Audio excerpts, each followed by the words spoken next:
नमस्कार, आदाब, सलाम। इस वक्त हमारे उपस्थिति है पूर्णिया जिला के धामधा विधानसभा क्षेत्र संख्या 61 में, जहां की मैं आपको बता दूं जो अभी बिहार में जो है चुनाव की जो है सरगर्मी तेज हो चुके हैं। जहां की तेज होने के कारण जो है धामधा विधानसभा से जेडीयू के विधायिका जो है लेसी सिंह जो है लगातार 3 टर्नों से और 15 वर्षों से जो है अपना जो है दावेदारी जो है कर रहे हैं। कहीं न कहीं इस बार भी चुनाव है और चुनाव में जो है इस बार भी दावेदारी कर रहे हैं जो हमारे अलावा जो है धामधा विधानसभा से कोई जो है प्रत्याशी चुनाव नहीं जीत सकेंगे। लेकिन हमारे साथ जो है आज खास मेहमान हैं बातचीत करने के लिए दिलीप कुमार यादव जी, जहां की ये जो है इससे पहले भी आरजेडी से जो है चुनाव जीते थे धामधा विधानसभा से, और वहाँ पे विधायक 2 बार वहाँ से विधायक बने थे। लेकिन विधायक बनने के बाद जो है उनके बाद जो है दिलीप कुमार यादव के बाद ही लेसी सिंह जो है 3 बार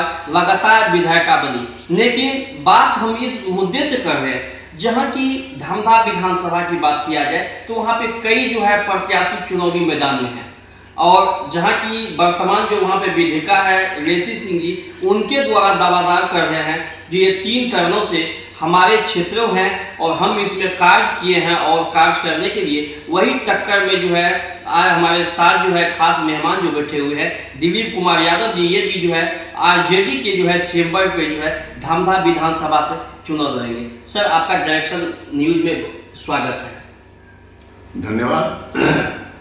जहां तक आपका भी बहुत बहुत धन्यवाद जो आपने सुदूरहात में इंटरव्यू के लिए आया, उसके लिए आपको कोटि कोटि धन्यवाद, आपकी पूरी टीम को। सर, बात किया जा रहा है धामधा विधानसभा के, आप भी वहां से जो है आरजेडी के चैम्बर पे चुनाव लड़ेंगे, और जो वहां पे जेडीयू की जो है वर्तमान अभी विधायिका है लेसी सिंह, 3 टर्नों से वह विधायक रहे हैं और वो कह रहे हैं धामधा विधानसभा हमारे सीट है और यहाँ पे फिर 2025 में भी हमें ही यहाँ पे चुनाव जीतना है। क्या लग रहे हैं आप लेसी सिंह को टक्कर दे पाएंगे? इससे पहले भी लेसी सिंह और उनके पति हमसे हार चुके हैं धमधा में चुनाव। 10 चुनाव के बाद जो नया परिसीमन हुआ, जिसमें बड़हरा कोठी प्रखंड कटा और के नगर जुटा, तो वो जो लेसी दावा कर रही हैं तो अकेले अपने दल से लड़े। वो अलायंस में लड़ती है जदयू, बीजेपी और 2 अलायंस पार्टियां हैं। 10 में जो हमारा चुनाव हुआ था तो तभी कांग्रेस और आरजेडी अलग हो गया था, अलग अलग गांव लड़ा था, उसका लाभ उसको मिला। 2015 में हमारे साथ आरजेडी के साथ उसका गठबंधन था, इसलिए वो चुनाव जीती। फिर जो 20 में चुनाव हुआ तो 20 के चुनाव में मेरी हार हुई। हम आरजेडी गठबंधन से थे, वो एनडीए गठबंधन से थी। तो चुनाव हार जीत लगा रहता है। अगर कोई ये कहता है कि हमारा ये निजी क्षेत्र है तो किसी का भी कहना ये गलत है। वो पब्लिक कब किसको आसमान पर चढ़ा दे, कब उसको नीचे जमीन पर ला दे, वो वोटर पर निर्भर करता है। तो एक समीकरण के तहत वो जीती हैं। अब रही अभी जो चुनाव होने जा रहा है तो निश्चित रूप से वो हारेंगे, क्योंकि जनता समझ चुकी है।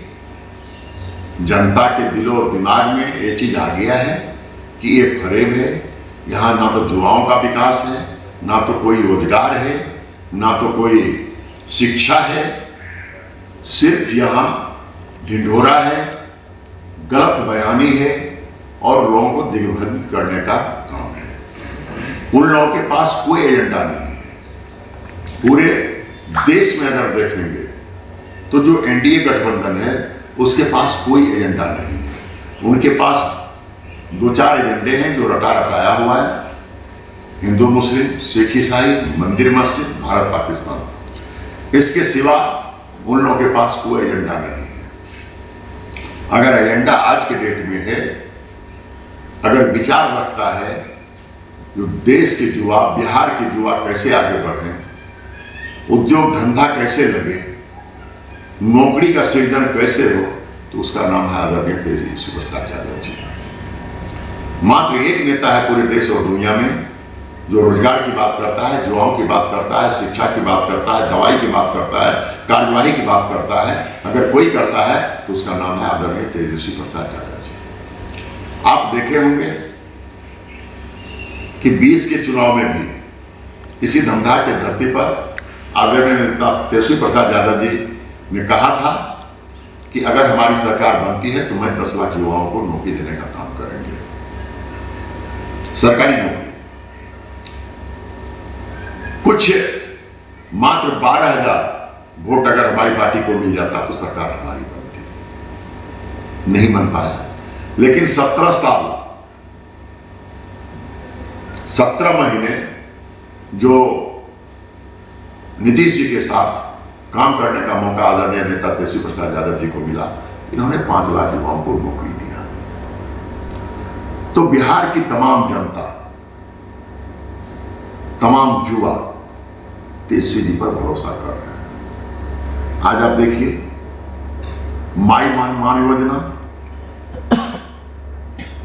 2500 रुपया प्रति महिलाओं को पर महीना देने की घोषणा है। जो 400 रुपये पेंशन है उसको 1500 करने की बात है।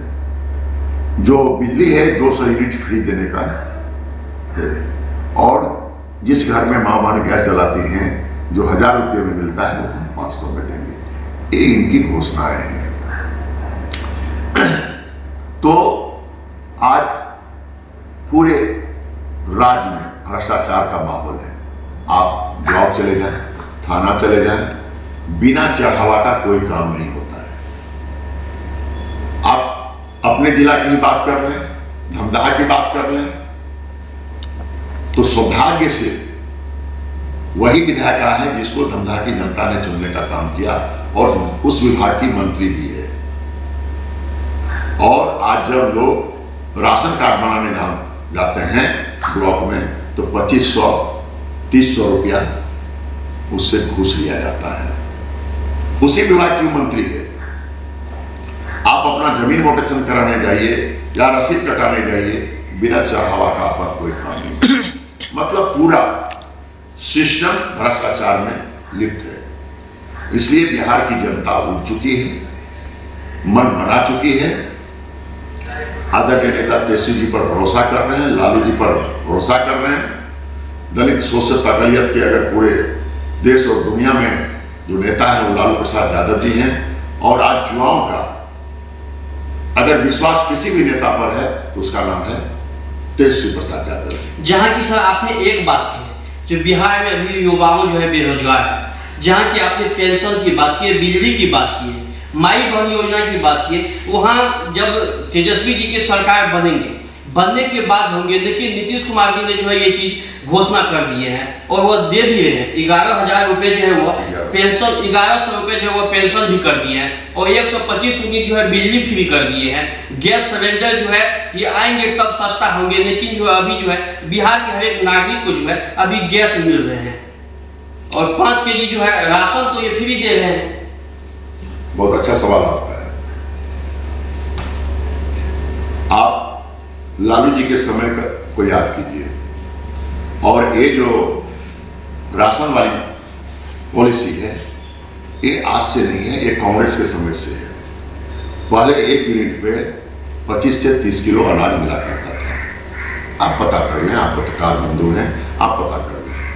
आज मात्र 5 किलो और लाभुक के पास पहुंचते पहुंचते वो 3.5 किलो 4 किलो हो जाता है। पेपर में कहने का है 5 किलो, वो लाभुक तक पहुंचते पहुंचते 4 किलो 5 किलो हो जाता है। तो कहाँ 25 किलो 30 किलो पहले के शासन में मिलता था, लालू जी का राजपाट, कांग्रेस का राजपाट, तो वो मिलता था 25 किलो 30 किलो। आज उसी 20 किलो को बेच के आपको 5 किलो दे रहा है। आपके हिस्से का 20 किलो अनाज ये सरकार, भ्रष्टाचारी सरकार जो है ये खा रहा है। और आपको 5 किलो दे रहा है। ये योजना कोई एनडीए की देन है सो बात नहीं है, यूपीए गवर्नमेंट की देन है, उससे पहले से ये योजनाएं चल रहा है। अब रही जो आपने घोषणा कब किया, आप तो 20 साल से सरकार में हैं, आप बिहार की गद्दी पे 20 साल से हैं, तो आपने क्यों नहीं पेंशन बढ़ाया, आपने क्यों नहीं बिजली, आप यही नीतीश कुमार जी हैं आदरणीय मुख्यमंत्री जी, जिन्होंने विधानसभा के पटल पर घोषणा बोले थे कि बिजली फ्री देने की चीज नहीं है। तो आज जब आदरणीय नेता तेजस्वी जी ने घोषणा किया जो अगर हमारी सरकार बनती है तो हम ये लाभ लोगों को देंगे, तब उसके बाद जाके इनको लगा कि हमारा जमीन खिसक रहा है, हमारा वोटर मतलब ये हो रहा है, तो इन्होंने ठगने का काम किया है। इन्होंने ठगने का काम किया है। 20 साल से ये सरकार में है, तो इन्होंने क्यों नहीं घोषणा किया। आज जब तेजस्वी जी घोषणा करते हैं और हमारी अलायंस की सरकार झारखंड में है, वहां यही घोषणा सरकार बनने से पूर्व हुआ, वहां पर ये चारों योजनाएं लागू है। तो यहाँ भी लोग सब समझ रहा है, बिहार की वोटर समझ रही है, जो ये छलावी सरकार है, ये झूठ बोल रहा है, अभी वोट लेने का है, इसीलिए ये छल प्रपंच रच रहा है। वो तेजस्वी पर भरोसा कर रहा है बिहार की जनता वोटर। और सभी महिलाओं को जो अभी 10,000 रुपये दे रहे हैं, आप कह रहे कोई विकास ही नहीं किए हैं। जब विकास नहीं किए हैं तो लगातार जो है सरकार में कैसे आ रहे हैं। 10,000 रुपया महीना।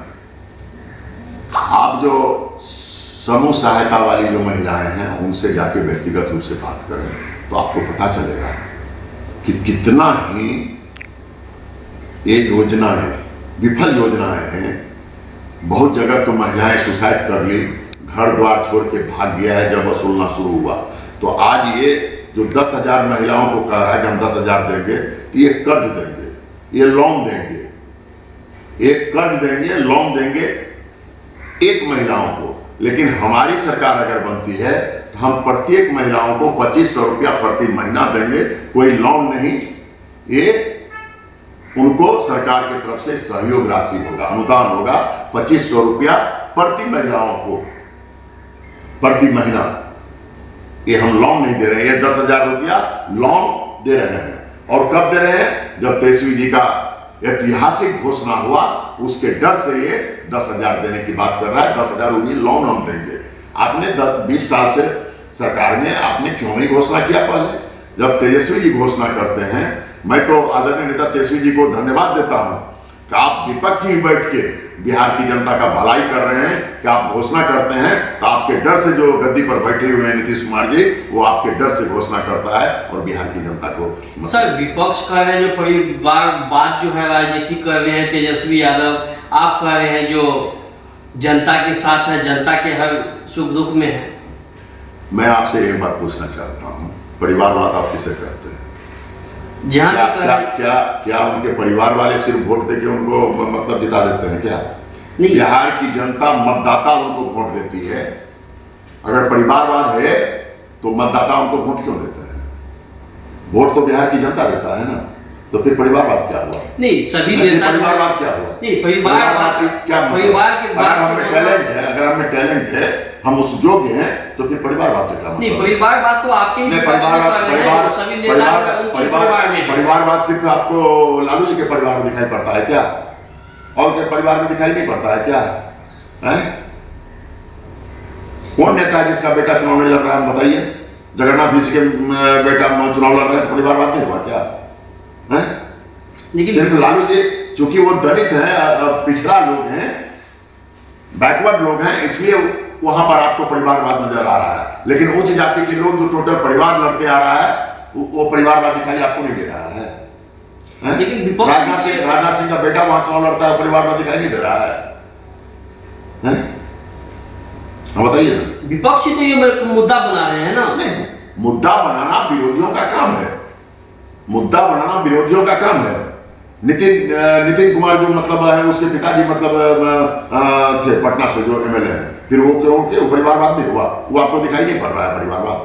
सिर्फ लालू जी के यहाँ परिवारवाद दिखाई पड़ रहा है। उसमें टैलेंट है, बिहार की जनता उनको चुनता है, उस योग्य हैं, तो फिर परिवारवाद की क्या बात है? वोट से चुन के आए हैं, कोई लालू जी उनको गद्दी पर नहीं बैठा दिए हैं। वो जनता के बीच चुन के आए हैं, जनता ने अपना अपार बहुमत या श्रेय दिया है, इसलिए वो वहां पर हैं। विपक्ष का 90 फैल को मुख्यमंत्री कैसे बनाएंगे?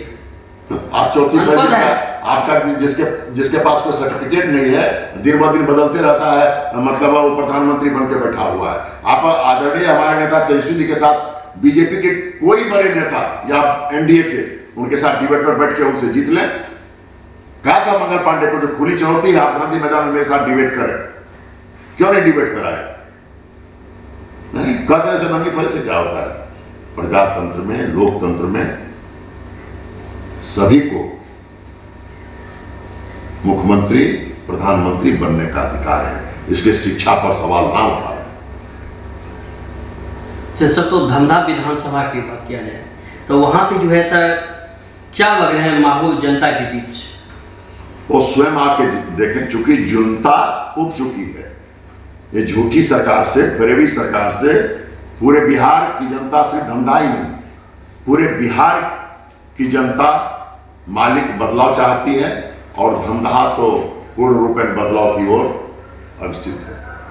आप खुद ये चीज को जो है सुने, और धमधा विधानसभा की, जहां की मैं बता दूं जो लेसी सिंह जो दावा कर रही है जो है हम ही वहां से जीतेंगे चुनाव। लेकिन अब ये देखना होगा जो धमधा विधानसभा के में जो चुनाव होंगे, चुनाव के बाद जो है परिणाम क्या होंगे, वहां से राजद जो है चुनाव जीतेंगे या जो है फिर जेडीयू जीतेंगे, वह तो मैं आपको खुद जो है ये चीज बाद में ही आपको देखने के लिए मिलेगा। तब तक के लिए आप बने रहे डायरेक्शन बिहार पे। दीजिए इजाजत। जय हिंद, जय बिहार।